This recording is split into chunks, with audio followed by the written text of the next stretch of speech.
Bevor wir beginnen, schreibt in die Kommentare, von wo ihr heute Nacht zuhört und wie spät es bei euch ist. Es ist immer faszinierend zu sehen, wie Menschen aus aller Welt zur gleichen Zeit in diese antiken Mysterien eintauchen. Wenn euch diese Reisen in die Vergangenheit gefallen, abonniert den Kanal. Aber nur, wenn ihr wirklich Wert darin findet. In den Chroniken der Pharaonen, zwischen den Zeilen heiliger Papyri, existiert eine Leerstelle, ein Schweigen von über 100 Jahren.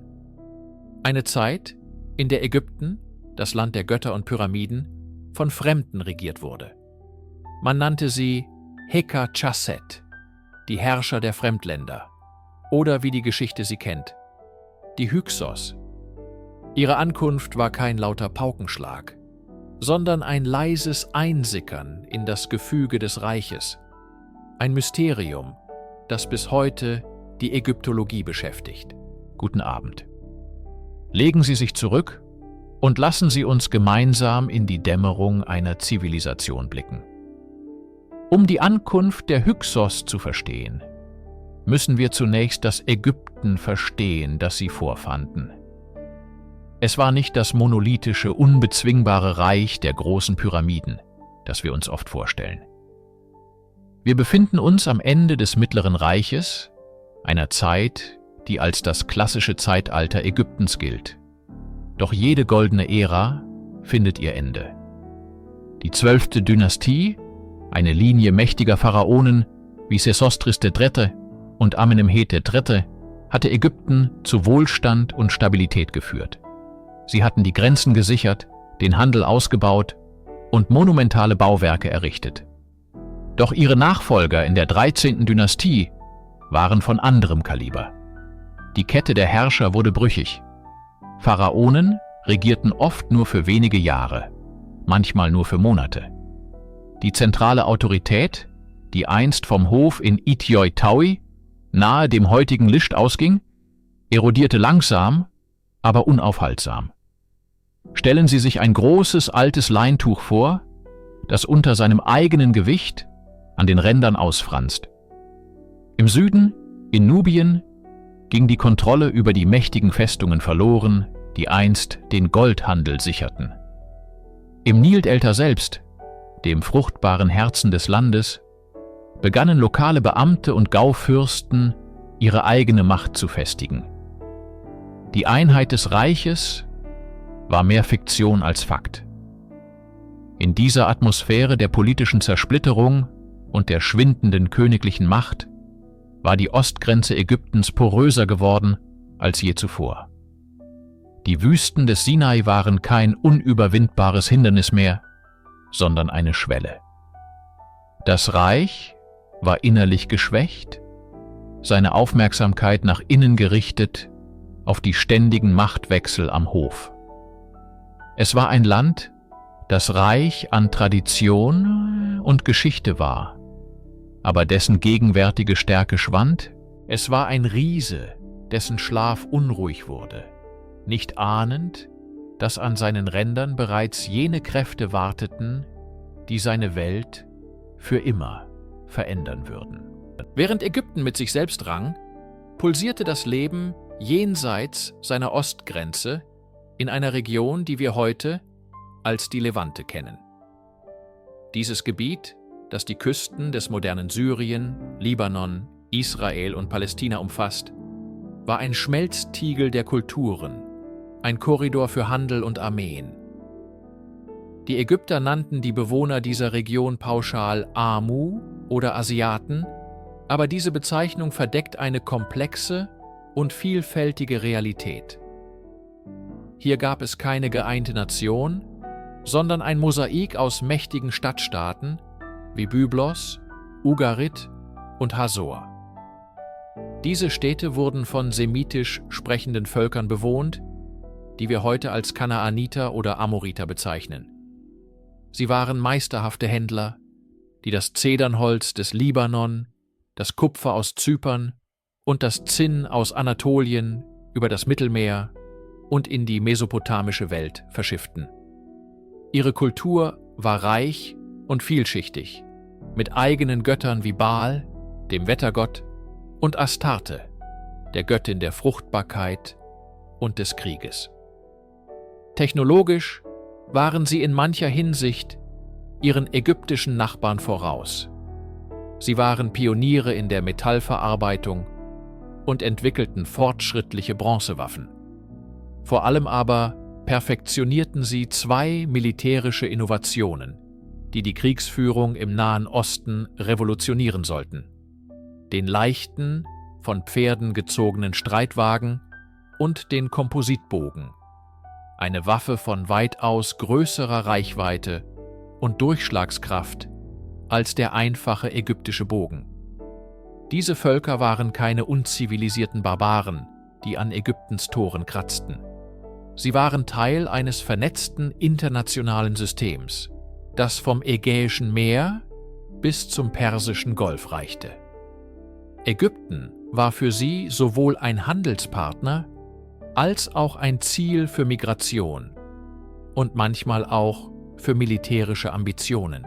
Archäologische Funde aus dieser Zeit zeigen einen regen Austausch. Ägyptische Skarabäen und Töpferwaren finden sich in kanaanitischen Gräbern, während levantinische Keramik und Waffen im Nildelta auftauchen. Es war eine Welt in Bewegung, angetrieben von Handel, diplomatischen Beziehungen und dem ständigen Streben nach Ressourcen. Und es waren diese dynamischen, technologisch versierten Völker, die bald eine entscheidende Rolle in der Geschichte Ägyptens spielen sollten. Wie also kamen diese Völker aus der Levante nach Ägypten und übernahmen die Macht? Die traditionelle Geschichte, die auf den ägyptischen Priester Maneto zurückgeht, ist dramatisch und gewalttätig.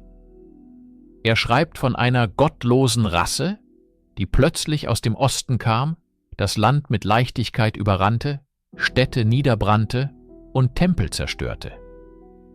Dieses Bild einer blitzartigen, brutalen Invasion hat die Vorstellung von den Hyksos jahrhundertelang geprägt. Es ist eine einfache, fesselnde Erzählung von Eroberung und Unterdrückung. Doch die moderne Archäologie zeichnet ein weitaus differenzierteres, subtileres Bild. Anstatt von einer plötzlichen Invasion sprechen die Spuren im Sand von einem langen, allmählichen Prozess. Es scheint kein einzelnes, kataklysmisches Ereignis gegeben zu haben, sondern ein langsames Einsickern über Generationen hinweg. Schon während der Blütezeit des Mittleren Reiches kamen Menschen aus der Levante ins Nildelta. Sie kamen nicht als Eroberer, sondern als Händler, Seeleute, Handwerker und vielleicht sogar als Kriegsgefangene oder Sklaven. Sie brachten ihre Fähigkeiten und ihre Kultur mit und ließen sich in den östlichen Randgebieten des Deltas nieder. Die ägyptischen Pharaonen scheinen diese Migration zunächst toleriert, vielleicht sogar gefördert zu haben, da sie Arbeitskräfte und Spezialisten für ihre Projekte benötigten. Gräber aus dieser Zeit im östlichen Delta zeigen eine faszinierende Mischung. Die Bestatteten liegen nach levantinischer Sitte auf der Seite, nicht auf dem Rücken wie die Ägypter. Sie erhalten Waffen wie den typischen Entenschnabel-Streitaxt als Grabbeigabe, ein klares Zeichen ihrer Herkunft. Doch sie sind umgeben von ägyptischer Keramik und Skarabäen. Dies deutet auf eine Bevölkerung hin, die ihre eigene Identität bewahrte, aber tief in die ägyptische materielle Kultur integriert war.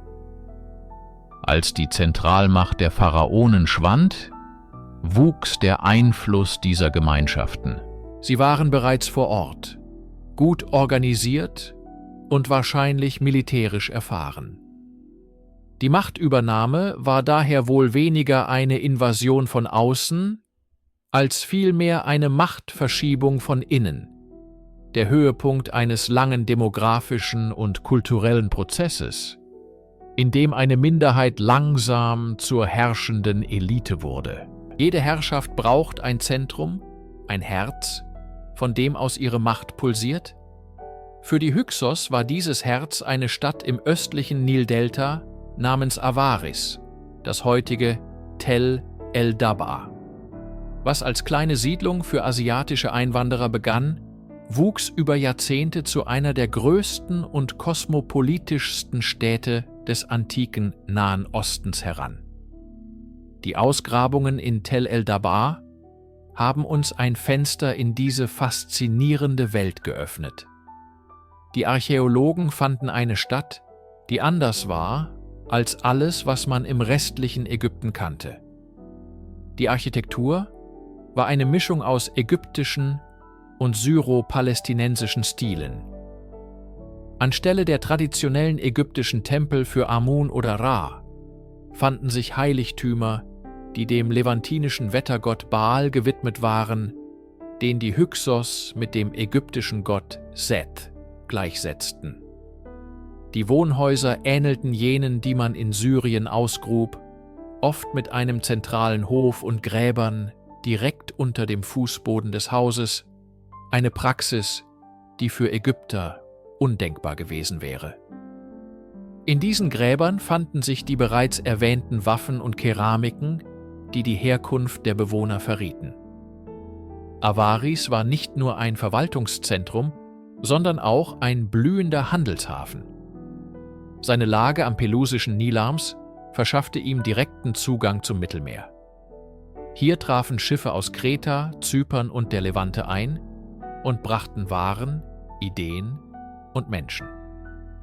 Der vielleicht sensationellste Fund in Avaris sind die Fragmente von minoischen Fresken. Diese Wandmalereien, die in einem Stil ausgeführt sind, der typisch für den Palast von Knossos auf Kreta ist, zeigen Stierspringer und Labyrinthmuster. Ihre Anwesenheit in der Hauptstadt der Hyksos ist ein starkes Indiz für enge diplomatische und kulturelle Beziehungen zur minoischen Zivilisation. Avaris war somit kein isoliertes Fremdlingsghetto, sondern ein dynamischer, multikultureller Knotenpunkt, der Ägypten fester in die vernetzte Welt der späten Bronzezeit einband. Es war eine levantinische Stadt auf ägyptischem Boden, die Hauptstadt von Herrschern, die mit einem Fuß in der Kultur des Nils und mit dem anderen in der ihrer asiatischen Vorfahren standen. Guten Abend. Legen Sie sich zurück und lauschen Sie der Geschichte. Oftmals sind es nicht die großen Heere oder die genialen Feldherren, die den Lauf der Geschichte verändern, sondern die stillen Revolutionen in den Werkstätten der Handwerker. Im Falle der Hyksos war es genau das: eine technologische Überlegenheit, die das alte, stolze Ägypten in seinen Grundfesten erschütterte. Stellen wir uns das Niltal vor, wie es seit Jahrhunderten existierte. Eine infanteriebasierte Militärmacht, deren Stärke auf massiven Formationen von Speer- und Axtträgern beruhte. Effektiv, diszipliniert, aber auch langsam und vorhersehbar. In diese Welt brachten die Völker aus dem vorderen Orient zwei entscheidende Neuerungen: den leichten, von Pferden gezogenen Streitwagen und den Kompositbogen. Der ägyptische Streitwagen, den wir aus späteren Darstellungen des Neuen Reiches kennen, war eine Weiterentwicklung des Hyksos-Modells. Doch die ursprüngliche Version war bereits eine Offenbarung. Anders als schwere, vierrädrige Kampfwagen früherer Kulturen war dieses Gefährt auf maximale Geschwindigkeit und Wendigkeit ausgelegt. Zwei leichte, speichenbesetzte Räder, ein kleiner Stand für 2 Mann, einen Fahrer und einen Bogenschützen und 2 schnelle Pferde. Es war keine Waffe, um Infanterieformationen zu durchbrechen, sondern eine mobile Waffenplattform. Sie konnte den Feind umkreisen, ihn mit einem Pfeilhagel aus der Distanz zermürben und sich zurückziehen, bevor die ägyptischen Fußsoldaten überhaupt reagieren konnten. Es war die Einführung des Blitzkriegs in die Bronzezeit, eine Taktik der Nadelstiche und der Zermürbung, gegen die die traditionelle ägyptische Armee zunächst kein Mittel fand. Unterstützt wurde diese neue Mobilität durch den Kompositbogen. Während der einfache Holzbogen der Ägypter eine respektable Waffe war, stellte der Kompositbogen einen Quantensprung dar. Gefertigt aus Schichten von Holz, Horn und Tiersehnen, konnte er bei geringerer Größe eine weitaus höhere Energie speichern und abgeben. Die Pfeile flogen weiter, schneller und mit größerer Durchschlagskraft. Ein Bogenschütze auf einem Streitwagen konnte damit leichte Rüstungen und Schilde durchdringen, die zuvor ausreichenden Schutz geboten hatten. Diese Kombination aus Geschwindigkeit, Reichweite und Feuerkraft veränderte die Regeln der Kriegsführung am Nil fundamental. Es war kein plötzlicher Überfall, sondern eher ein technologischer und taktischer Wandel, der den Hyksos erlaubte, ihre Kontrolle über das Delta schrittweise zu festigen und die Pharaonen des Mittleren Reiches in die Defensive zu drängen. Die Macht Ägyptens basierte nicht mehr allein auf der Masse seiner Soldaten, sondern auf der Innovation seiner Gegner. Die Herrschaft über ein fremdes Land wird selten allein durch Waffen gesichert. Wahre Kontrolle erfordert eine ideologische Verankerung, eine Brücke zwischen den Überzeugungen der Herrscher und der Beherrschten. Die Hyksos, pragmatisch und anpassungsfähig, verstanden dies meisterhaft. Anstatt ihre eigenen Götter dem ägyptischen Volk aufzuzwingen, suchten sie nach Parallelen, nach Anknüpfungspunkten im reichen Pantheon Ägyptens. Und sie fanden ihn in einer der ambivalentesten und faszinierendsten Figuren der ägyptischen Mythologie, dem Gott Seth. Seth war traditionell der Gott des Chaos, der Wüste, der Stürme und der Fremdländer. Er war der Mörder seines Bruders Osiris, der ewige Gegenspieler des Horus. Doch seine Rolle war nie rein negativ. Er war auch ein mächtiger Krieger, der an der Spitze der Sonnenbarke stand und die Schlange Apophis abwehrte, um die tägliche Wiedergeburt des Sonnengottes Ra zu sichern. Diese Dualität machte ihn zum perfekten Kandidaten für eine synkretistische Verbindung. Die Hyksos identifizierten ihren eigenen Hauptgott, den Wetter- und Kriegsgott Baal, mit Seth. In Avaris, ihrer Hauptstadt, erhoben sie den Kult des Seth Baal zum zentralen Staatskult. Sie bauten ihm prächtige Tempel und ehrten ihn als ihren göttlichen Schutzherrn. Dies war ein politisch genialer Schachzug. Indem sie einen ägyptischen Gott adaptierten, anstatt ihn zu verdrängen, zeigten sie Respekt vor der lokalen Tradition. Sie stellten sich nicht als Zerstörer dar, sondern als neue Interpreten der göttlichen Ordnung. Für die Ägypter im Delta mag diese Betonung des Seth-Kultes ungewohnt gewesen sein. Aber sie war nicht völlig fremd. Seth war immer ein Teil ihres Pantheons gewesen. Die Hyksos betonten lediglich eine Facette seiner Persönlichkeit, die des mächtigen, kriegerischen Herrschers über die Stürme, die perfekt zu ihrem eigenen Gott Baal passte. Dieser religiöse Synkretismus war kein Zeichen der Schwäche, sondern ein ausgeklügeltes Instrument der Macht. Er erlaubte es den Hyksos, ihre Herrschaft religiös zu legitimieren, ohne die einheimische Bevölkerung vor den Kopf zu stoßen.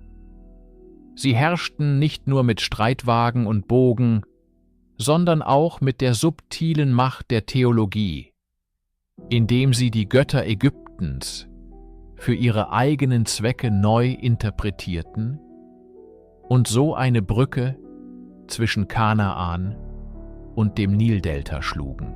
Während die Hyksos im Norden, in ihrer prächtigen Hauptstadt Avaris, ihre Herrschaft festigten, zog sich die alte ägyptische Macht langsam nach Süden zurück.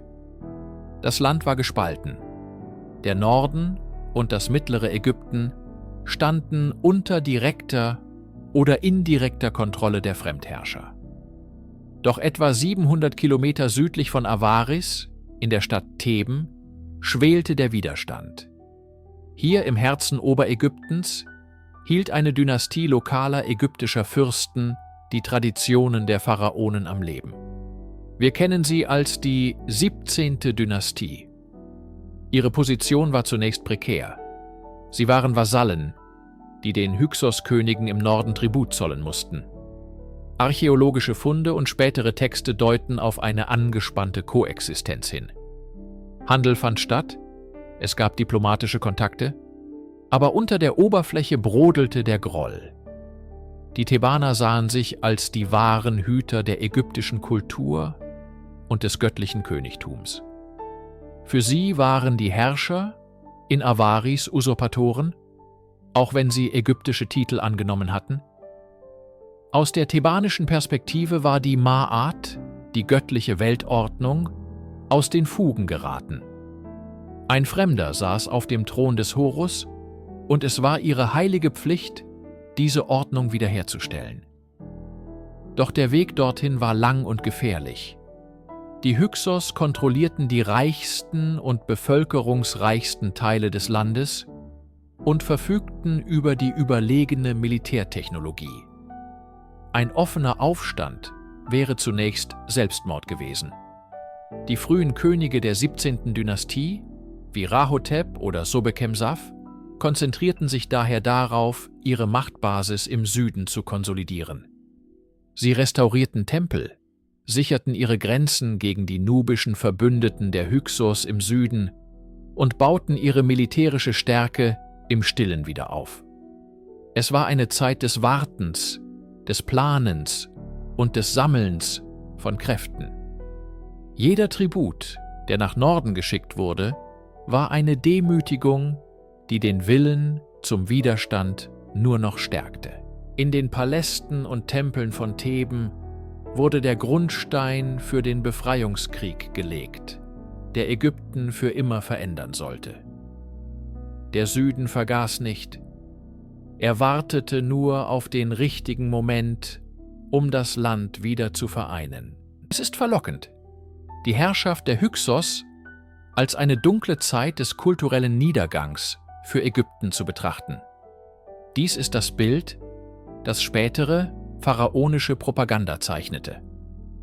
Doch die archäologische Realität in Avaris und anderen Orten im Delta erzählt eine weitaus nuanciertere Geschichte. Eine Geschichte der Anpassung und der kulturellen Synthese.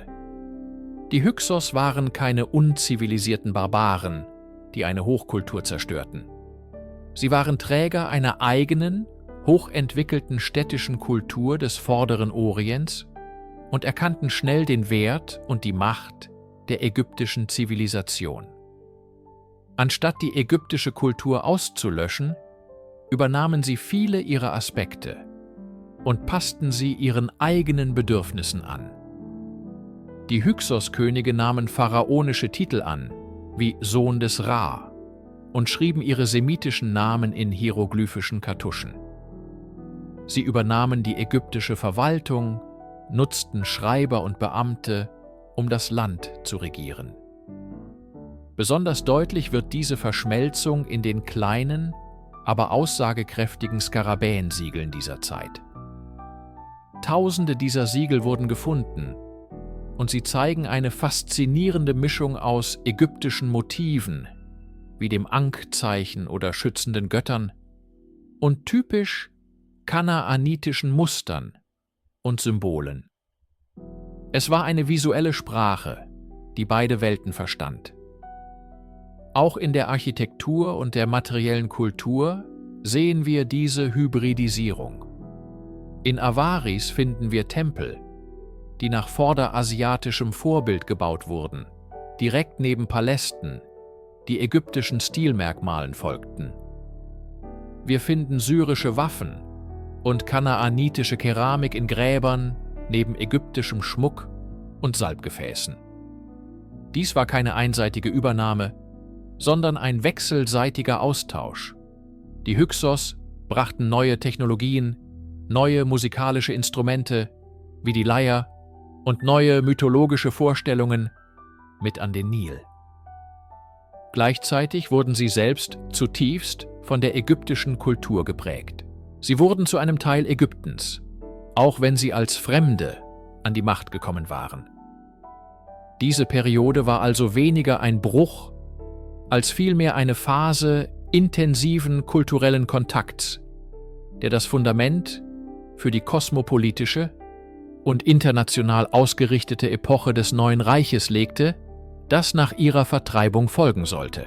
In den stillen Korridoren der Geschichte hallt das Echo von Pharaonen wider, deren Namen in Stein gemeißelt und deren Seelen in Pyramiden unsterblich gemacht wurden.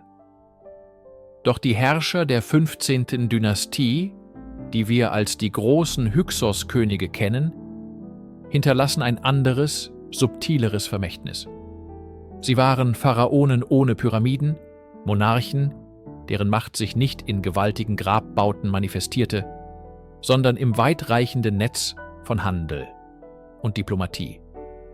Ihre Namen, wie Kyan oder Apepi, tauchen nicht auf den Listen der großen Erbauer auf, sondern auf kleinen, aber bedeutungsvollen Skarabäensiegeln, die man von Kreta bis nach Mesopotamien und Nubien gefunden hat.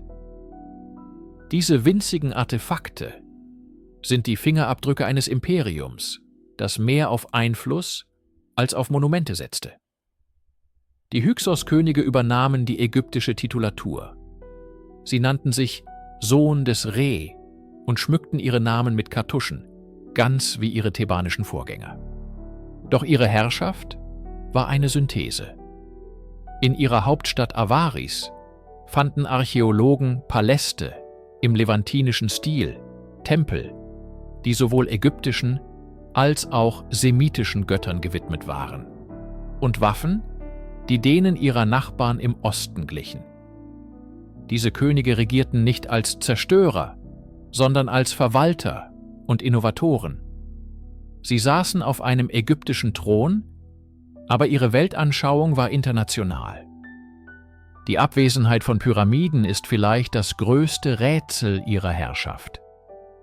War es eine bewusste Abkehr von einer Tradition, die sie als fremd empfanden?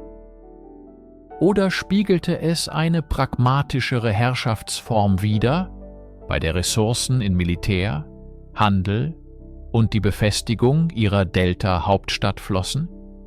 Vielleicht glaubten sie, ihre Unsterblichkeit liege nicht in einem steinernen Berg, sondern im Fortbestehen ihrer Dynastie und im Wohlstand ihres kosmopolitischen Reiches. Ihre Gräber, vermutlich irgendwo im Sand von Avaris verborgen und noch unentdeckt, hüten das letzte Geheimnis dieser pragmatischen Pharaonen, die Ägypten für über ein Jahrhundert beherrschten und es für immer veränderten. Stellen Sie sich das Niltal im 17. Jahrhundert vor Christus nicht als ein geeintes Reich vor, sondern als ein komplexes Schachbrett, auf dem drei Mächte einen angespannten diplomatischen Tanz aufführten. Im Norden, im fruchtbaren Delta, residierte der Hyksos-König in Avaris, Herr über Unterägypten und die Handelsrouten des östlichen Mittelmeers.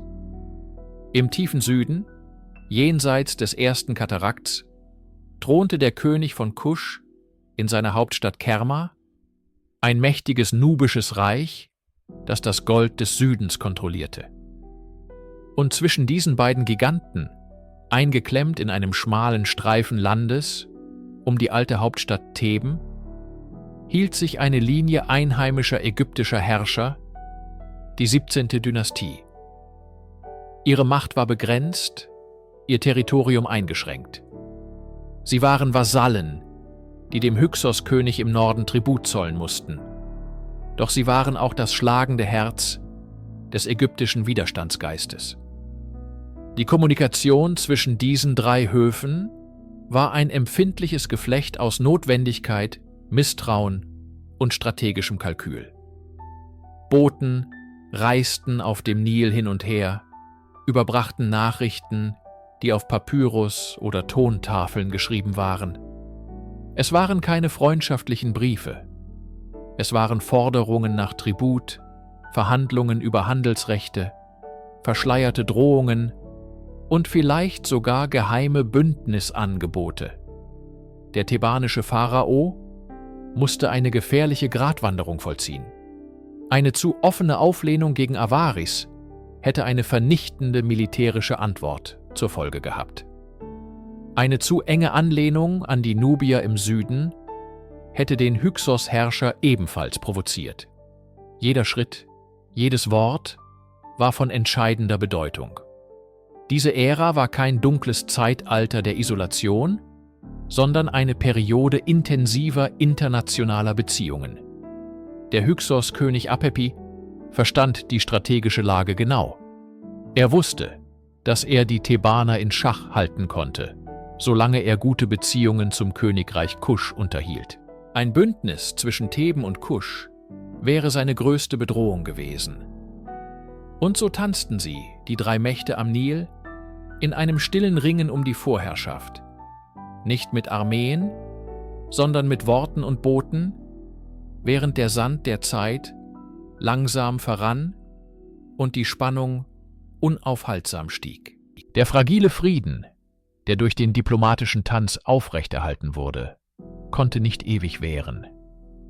Er zerbrach mit einem Schrei, mit dem Geräusch von brechenden Knochen. Der Funke, der den Befreiungskrieg entzündete, war kein politisches Manifest, sondern der brutale Tod eines Königs. Sein Name war Seqenenretao, ein Herrscher der 17. Dynastie in Theben. Seine Mumie, heute im Ägyptischen Museum in Kairo, erzählt eine Geschichte, die lauter spricht als jeder Papyrus. Sie ist der stumme Zeuge eines grausamen Endes. Wenn wir sein bandagiertes Haupt betrachten, sehen wir die Narben der Geschichte. Sein Schädel ist von schrecklichen Wunden gezeichnet. Ein tiefer Schnitt über der Stirn, verursacht durch eine Axt. Ein weiterer Hieb, der seine Wangen und Nase zerschmetterte. Ein Stich mit einem Dolch oder Speer hinter dem Ohr, der tödlich gewesen sein muss. Und schließlich ein zerschmetternder Schlag mit einer Keule an der Seite des Kopfes. Die Waffen, die diese Verletzungen verursachten, sind unverkennbar. Es sind die typischen Waffen der Hyksos-Krieger, insbesondere die Entenschnabelaxt, deren Form perfekt zu einer der Wunden passt. Wie starb Seqenenretao? Die Theorien sind vielfältig und düster. Fiel er in einer Schlacht an der Spitze seiner Truppen, im verzweifelten Kampf gegen die Invasoren? Wurde er in seinem Palast bei einem Überraschungsangriff ermordet? Oder, die vielleicht schrecklichste Vorstellung, wurde er gefangen genommen und rituell hingerichtet, seine Hände möglicherweise hinter dem Rücken gefesselt, wie die Haltung seiner Mumie andeutet? Wir wissen es nicht mit Sicherheit. Was wir wissen ist, dass sein Tod alles veränderte. Er war kein diplomatischer Zwischenfall mehr. Es war eine Bluttat. Der Anblick des geschändeten Körpers ihres Pharaos muss in den Thebanern eine unbändige Wut entfacht haben. Der Tod von Seqenenretao war das Ende der Koexistenz. Er war der Schrei nach Rache, der Ruf zu den Waffen, der den Beginn eines langen und blutigen Krieges markierte, der Ägypten für immer prägen sollte. Auf den Tod folgt die Trauer und auf die Trauer die Rache. Die Nachfolge des ermordeten Seqenenretao trat sein Sohn an, ein junger Mann namens Kamose. In seinen Adern floss nicht nur königliches Blut, sondern auch das brennende Verlangen, die Schmach seines Vaters zu sühnen und das Land seiner Vorfahren zu befreien. Kamose war der erste thebanische Herrscher, der den Krieg offen und mit aller Macht in das Land der Hyksos trug. Seine Geschichte ist uns durch zwei bemerkenswerte Stelen überliefert, die er in Karnak errichten ließ. Sie sind keine trockenen historischen Berichte, sondern leidenschaftliche Kriegspropaganda. die uns direkt in die Gedankenwelt des jungen Pharaos versetzt. In diesen Texten beklagt sich Kamose bei seinem Hofstaat: Wozu dient meine Stärke, wenn ein Herrscher in Avaris ist und ein anderer in Kusch, und ich sitze hier verbündet mit einem Asiaten und einem Nubier? Jeder hat seinen Teil von Ägypten. Seine Berater rieten zur Vorsicht. Sie waren an den Status quo gewöhnt, an das friedliche Weiden ihrer Herden im sicheren Theben. Doch Kamose hörte nicht auf sie. Sein Zorn war größer als seine Furcht. Er rüstete seine Flotte aus und fuhr den Nil hinab, tief in das von den Hyksos kontrollierte Gebiet. Seine Kampagne war ein kühner Vorstoß, ein Blitzkrieg nach alter ägyptischer Art. Er überfiel und plünderte Städte, die dem Hyksos-König treu waren, wie Neferusi, und fing ihre Handelsflotten ab. Der entscheidende Moment seiner Offensive war jedoch ein glücklicher Zufall, der das Schicksal des Krieges beeinflusste. Seine Truppen fingen einen Boten ab, der auf dem Weg nach Süden war. Er trug eine Nachricht vom Hyksos-König Apepi an den Herrscher von Kusch. In diesem Brief schlug Apepi ein Bündnis vor. Der Nubier sollte Theben vom Süden her angreifen, während er selbst vom Norden her Druck ausübte. Kamose hatte den Beweis für die verräterische Allianz, die sein Reich erdrosselte. Er hatte den Krieg begonnen, um seinen Vater zu rächen. Doch nun kämpfte er um das nackte Überleben Ägyptens. Die Luft über dem Nildelta muss schwer und erfüllt von Anspannung gewesen sein. Nach Jahren des zermürbenden Kampfes, nach dem Tod seines Bruders Kamose auf dem Schlachtfeld, stand nun ein junger Mann an der Spitze der thebanischen Armee. Ahmose. Er war kein ungestümer Prinz mehr, sondern ein von Entschlossenheit gezeichneter Pharao, der das Werk seiner Vorfahren zu Ende bringen wollte. Sein Ziel war nicht nur ein Sieg, es war die endgültige Auslöschung der fremden Macht, die seit Generationen den Norden Ägyptens beherrschte. Das Herz dieser Macht, die Hauptstadt der Hyksos, war Avaris. Die Stadt war mehr als nur ein administratives Zentrum, sie war eine Festung, umgeben von den mächtigen Armen des Nils, geschützt durch massive Wälle aus Lehmziegeln. Jahrelang hatten die Hyksos ihre Verteidigungsanlagen verstärkt, in dem Wissen, dass dieser Tag kommen würde. Ahmoses Feldzug war methodisch und unerbittlich. Er rückte nicht überstürzt vor, sondern sicherte jeden gewonnenen Meter Land, schnitt die Versorgungswege von Avaris ab und isolierte die Stadt vom Rest des Deltas. Die ägyptische Armee, die er anführte, war nicht mehr die gleiche wie zu Beginn des Konflikts. Sie hatte gelernt. Sie hatte die Waffen des Feindes adaptiert und gemeistert. Streitwagen, einst das Symbol der Hyksos-Überlegenheit, donnerten nun in den Reihen der Ägypter. Kompositbögen, deren Reichweite und Durchschlagskraft gefürchtet waren, wurden nun von thebanischen Bogenschützen mit tödlicher Präzision eingesetzt. Die Belagerung von Avaris war der Höhepunkt dieses Lernprozesses. Wir haben Berichte von Soldaten, die in Ahmoses Armee dienten, wie die des Admirals Ahmose, Sohn der Ibana. Er beschreibt die Kämpfe zu Wasser und zu Land, die erbitterten Gefechte um die Kontrolle der Kanäle, die zur Stadt führten. Es war ein brutaler, zäher Kampf, der sich über mehrere Jahre hinzog. Schließlich, nach einer letzten, entscheidenden Offensive, fiel die große Stadt. Die Mauern wurden durchbrochen und die ägyptischen Truppen strömten hinein. Doch Ahmose entschied sich gegen eine vollständige Zerstörung und ein Massaker. Stattdessen erlaubte er den verbliebenen Hyksos-Kriegern und ihrer Führungsschicht, unter Bedingungen abzuziehen. Es war ein strategischer Schachzug, der vielleicht weiteres Blutvergießen verhinderte und es ihm ermöglichte, die Kontrolle über die reiche Delta-Region schneller zu konsolidieren. Die Fremdherrscher verließen Ägypten, zogen sich nach Osten zurück, aber die Geschichte war noch nicht zu Ende. Ahmose hatte das Land geeint, doch die Wunde, die die Hyksos hinterlassen hatten, war tief. Sie hatte Ägypten für immer verändert. Mit dem Fall von Avaris war Ägypten wieder frei. Die zweigeteilte Nation war unter dem Banner von Theben vereint.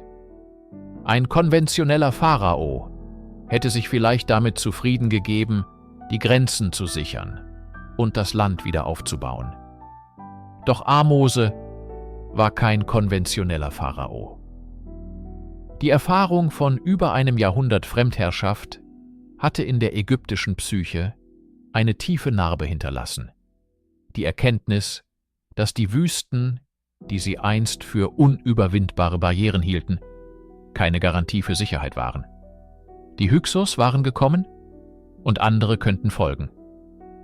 Ahmose verstand, dass passive Verteidigung nicht mehr ausreichte.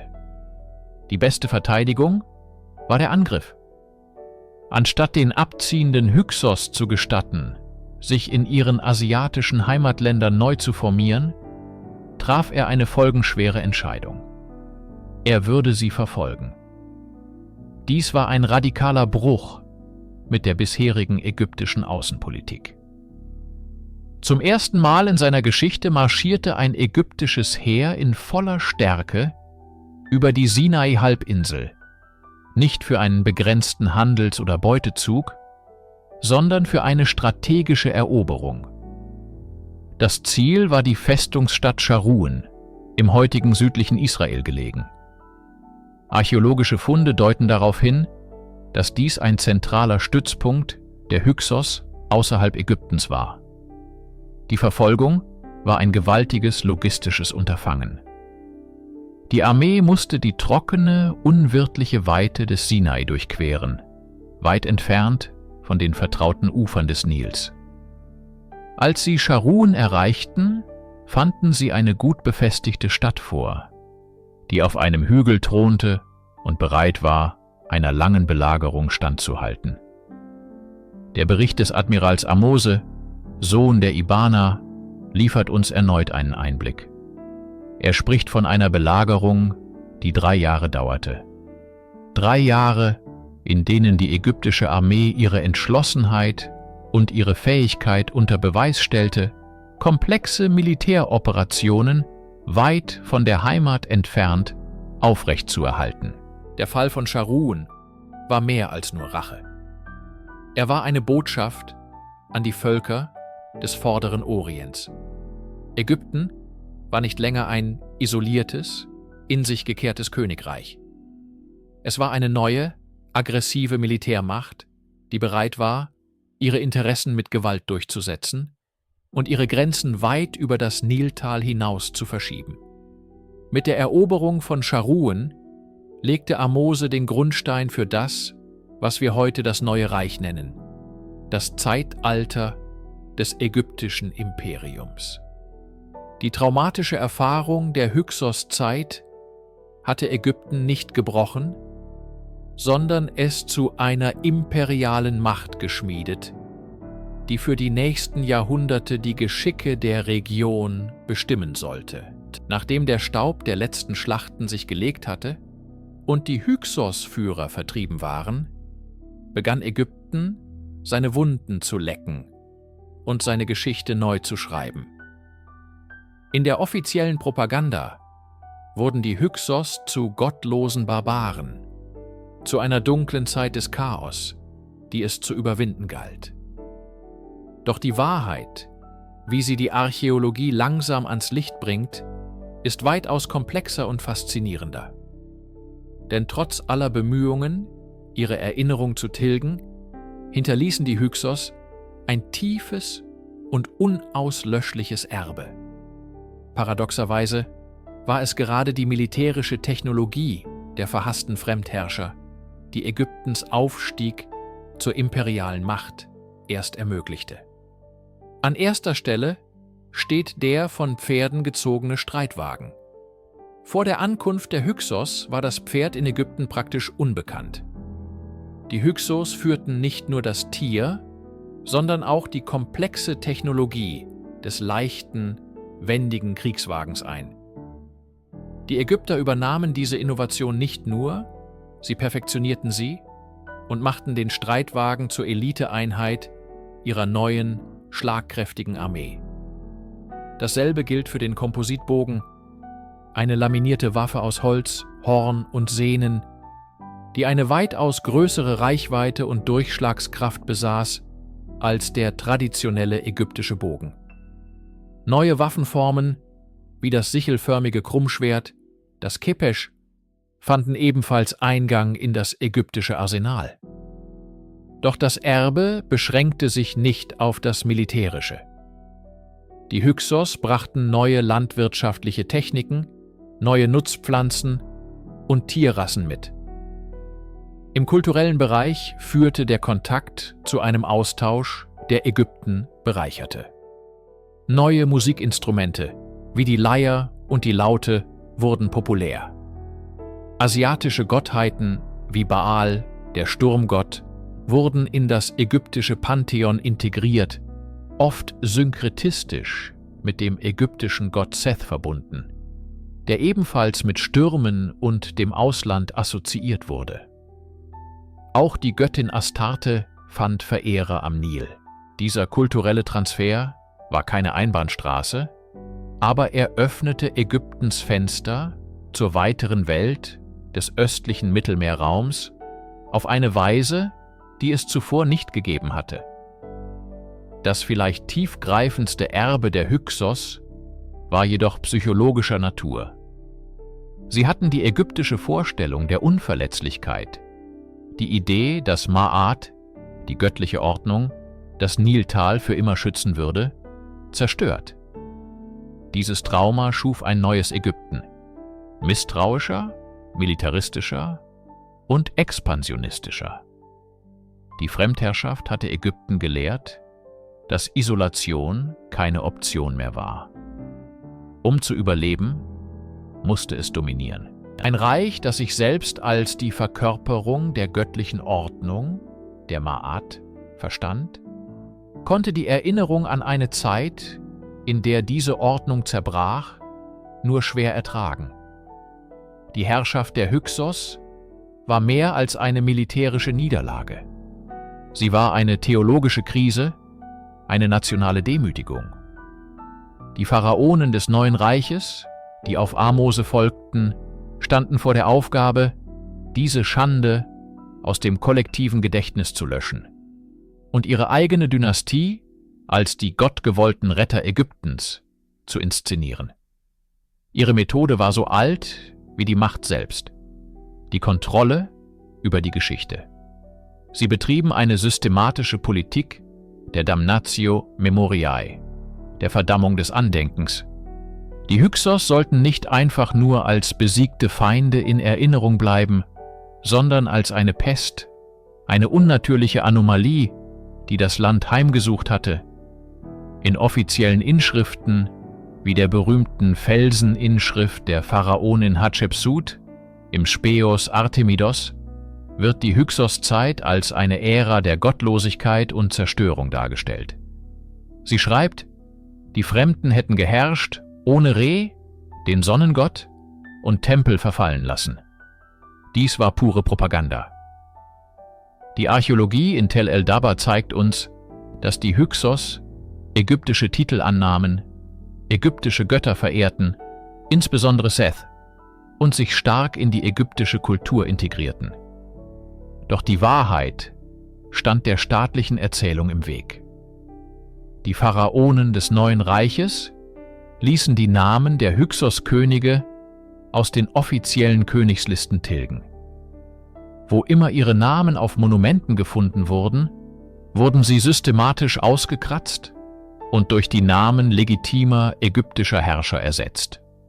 Ihre Bauwerke wurden entweder zerstört und als Steinbruch für neue Tempel genutzt oder so gründlich umgebaut, dass jede Spur ihrer ursprünglichen Erbauer verschwand. Diese Kampagne war außerordentlich erfolgreich. Für Jahrtausende war das Bild der Hyksos von dieser negativen Propaganda geprägt, die von späteren Chronisten wie dem Priester Manetho übernommen wurde. Er beschrieb sie als grausame Invasoren, die Städte niederbrannten und die Bevölkerung versklavten. Erst die moderne Archäologie, die geduldig die Schichten von Avaris freilegt, erlaubt es uns, hinter diesen Vorhang der Verleumdung zu blicken. Sie enthüllt eine komplexere Geschichte, eine Geschichte der Migration und der kulturellen Symbiose, die von den Siegern bewusst ausgelöscht wurde, um ihre eigene Herrschaft auf den Ruinen der Erinnerung ihrer Vorgänger zu errichten. Lange Zeit waren die Hyksos kaum mehr als ein Schatten in den Königslisten, ein unheilvoller Name in den Schriften ihrer ägyptischen Nachfolger. Doch die Geschichte hat die Angewohnheit, ihre Geheimnisse im Boden zu vergraben. Und im östlichen Nildelta, an einem Ort namens Tel el-Dab'a, warteten die stummen Zeugen. Hier, unter Schichten von Sand und Nilschlamm, legten Archäologen über Jahrzehnte hinweg die Überreste einer gewaltigen Stadt frei. Avaris, die einst pulsierende Hauptstadt der Hyksos. Was sie fanden, war nicht ägyptisch, oder zumindest nicht rein ägyptisch. Es war eine faszinierende und einzigartige Verschmelzung. Die Architektur zeigte syro-palästinensische Einflüsse. Häuser mit mittelaxialen Räumen, wie man sie aus der Levante kannte, standen neben ägyptisch inspirierten Bauten. Die Gräber erzählten eine noch deutlichere Geschichte. Statt der Mumifizierung und der typisch ägyptischen Grabbeigaben fanden die Forscher Körperbestattungen. Männer wurden mit ihren Waffen beigesetzt, darunter die berühmten Entenschnabeläxte und Dolche vorderasiatischen Typs. Besonders aufschlussreich war die Entdeckung von Eseln, die vor den Gräbern hochrangiger Persönlichkeiten rituell bestattet wurden. Ein Brauch, der in Ägypten völlig fremd, in Syrien und Palästina jedoch bekannt war. Die Keramik, die aus den Schichten von Avaris geborgen wurde, bestätigte das Bild. Neben ägyptischer Gebrauchsware tauchte in großen Mengen importierte oder lokal nachgeahmte Keramik aus der Levante auf. Tel el-Yehudie-Ware, benannt nach einem anderen Fundort, mit ihren charakteristischen dunklen polierten Oberflächen und den mit weißer Paste gefüllten Einstichmustern, wurde zu einem archäologischen Leitfossil für die Präsenz der Hyksos. Die Ausgrabungen in Tel el-Dab'a verwandelten die Hyksos von einem literarischen Phantom in eine greifbare, historische Realität. Jeder Scherben, jeder Grundriss und jedes Skelett fügte dem Puzzle ein neues Teil hinzu. Wir sahen eine Kultur, die ihre eigenen Traditionen mitbrachte, sich aber auch tiefgreifend mit der ägyptischen Zivilisation auseinandersetzte. Avaris war kein barbarisches Lager, sondern eine blühende, multikulturelle Metropole, ein Schmelztiegel der Kulturen am Nil, dessen materielle Überreste uns heute eine viel differenziertere Geschichte erzählen als die propagandistischen Texte der Pharaonen. In den stillen Korridoren der Geschichtsforschung gibt es kaum eine Verbindung, die so verlockend und zugleich so schwer fassbar ist, wie die zwischen den Hyksos und den Erzählungen des Alten Testaments. Insbesondere die Geschichte von Josef, dem Hebräer, der in Ägypten zum Vizekönig aufsteigt, hat Forscher immer wieder zu Spekulationen veranlasst. Könnte diese Erzählung eine ferne, literarisch verarbeitete Erinnerung an die Hyksos-Zeit sein? Die Parallelen sind frappierend. Die Bibel beschreibt, wie Josef, ein Semit aus Kanaan, durch seine Weisheit das Vertrauen des Pharaos gewinnt und zur zweitmächtigsten Person im Land wird. Er verwaltet die Kornkammern Ägyptens und rettet das Land vor einer Hungersnot. Eine solche Karriere eines Fremden an der Spitze der ägyptischen Verwaltung erscheint in den meisten Epochen der ägyptischen Geschichte, die von einem starken Gefühl der kulturellen Überlegenheit und Fremdenfeindlichkeit geprägt waren. Kaum denkbar. In der Hyksos-Zeit jedoch, als semitische Herrscher den Thron innehatten und Menschen aus der Levante hohe Ämter bekleideten, fügt sich ein solches Szenario nahtlos in das historische Bild ein. Der Aufstieg eines fähigen Semiten wäre nicht die Ausnahme, sondern entspräche der Logik der Zeit.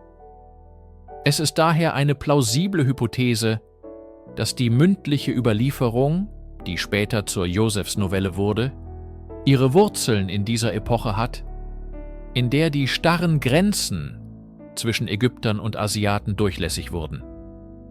Es ist wichtig zu betonen, dies bedeutet nicht, dass Joseph eine historische Person war, deren Grab wir in Avaris finden könnten. Vielmehr könnte seine Geschichte der literarische Niederschlag einer ganzen Ära sein, eine verdichtete Erinnerung an eine Zeit, in der die eigenen Leute in Ägypten Macht und Einfluss besaßen.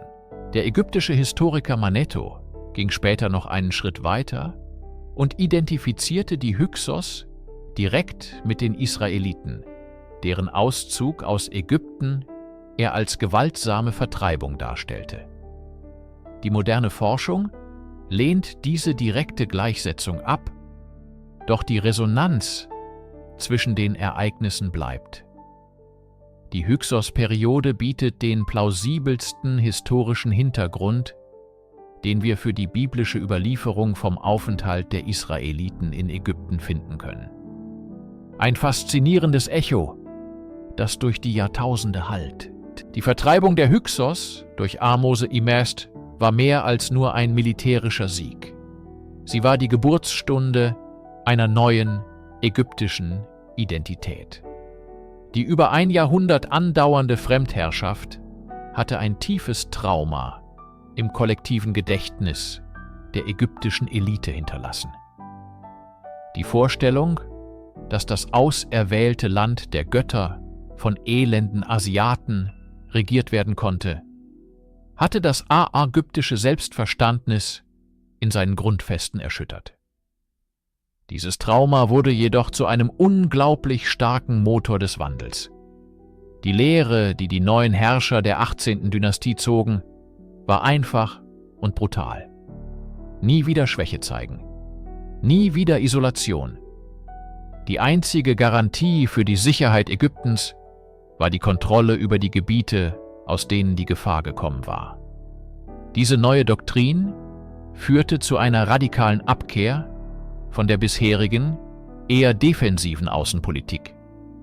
Ägypten wurde zu einer aggressiven, expansionistischen Militärmacht. Die Pharaonen des Neuen Reiches, von Thutmosis I. bis zu Thutmosis III., führten ihre Armeen weit in die Levante und nach Nubien. Sie schufen ein riesiges Imperium, das von Pufferzonen und Vasallenstaaten umgeben war, um jede potenzielle Bedrohung im Keim zu ersticken. Die Hyksos hatten den Ägyptern ungewollt die Werkzeuge für diese Expansion in die Hand gegeben. Durch sie lernten die Ägypter den Kompositbogen kennen, eine weitaus stärkere und präzisere Waffe als ihre einfachen Holzbögen. Sie übernahmen den von Pferden gezogenen Streitwagen und entwickelten ihn zu einer entscheidenden Waffe auf dem Schlachtfeld. Sie lernten neue Techniken der Metallverarbeitung und des Festungsbaus. Aus der Notwendigkeit des Befreiungskampfes entstand eine neue, professionelle und stehende Armee, die die Grundlage für die imperialen Ambitionen des neuen Reiches bildete. Paradoxerweise machten die Hyksos Ägypten also stärker. Ihre Anwesenheit zwang die Ägypter, sich technologisch und militärisch zu modernisieren und ihre Weltsicht zu öffnen. Der Schock ihrer Herrschaft löste eine Reaktion aus, die Ägypten in seine glorreichste und mächtigste Epoche katapultierte. Das Gold der eroberten Völker floss den Nil hinab und finanzierte die monumentalen Tempel von Karnak und Luxor.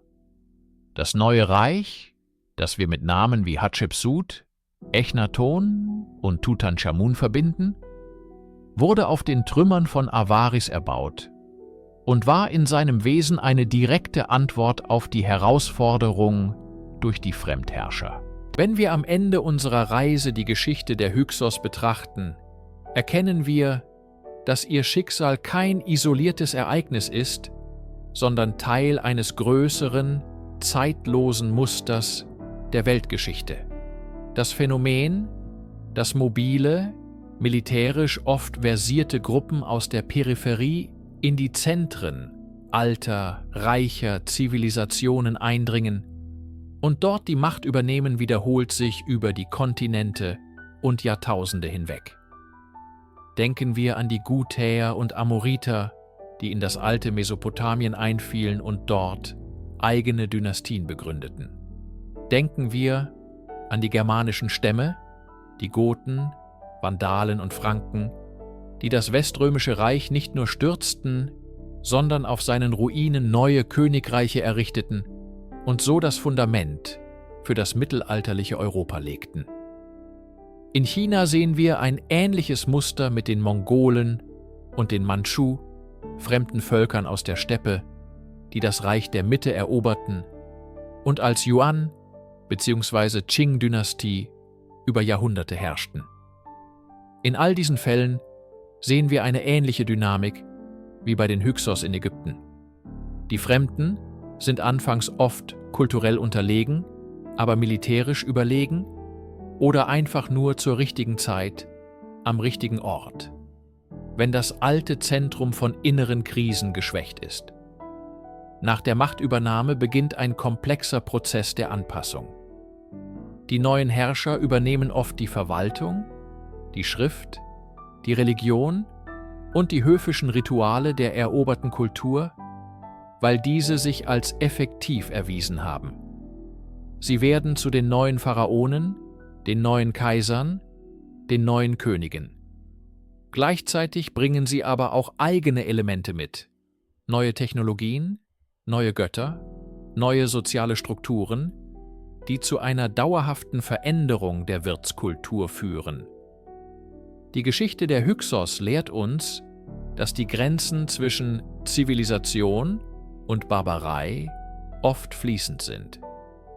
Sie zeigt, dass Kulturen nicht statisch sind, sondern durch Kontakt, Konflikt und Austausch geformt werden. Die Fremdherrscher sind oft Katalysatoren des Wandels, die eine alte Ordnung erschüttern und unbeabsichtigt den Weg für eine neue ebnen. So waren die Hyksos nicht nur eine Episode, sondern ein entscheidender Wendepunkt in der ägyptischen Geschichte.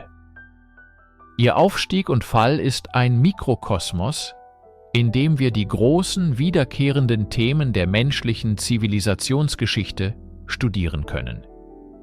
Migration, Eroberung, Assimilation und die ewige Dialektik zwischen Zentrum und Peripherie.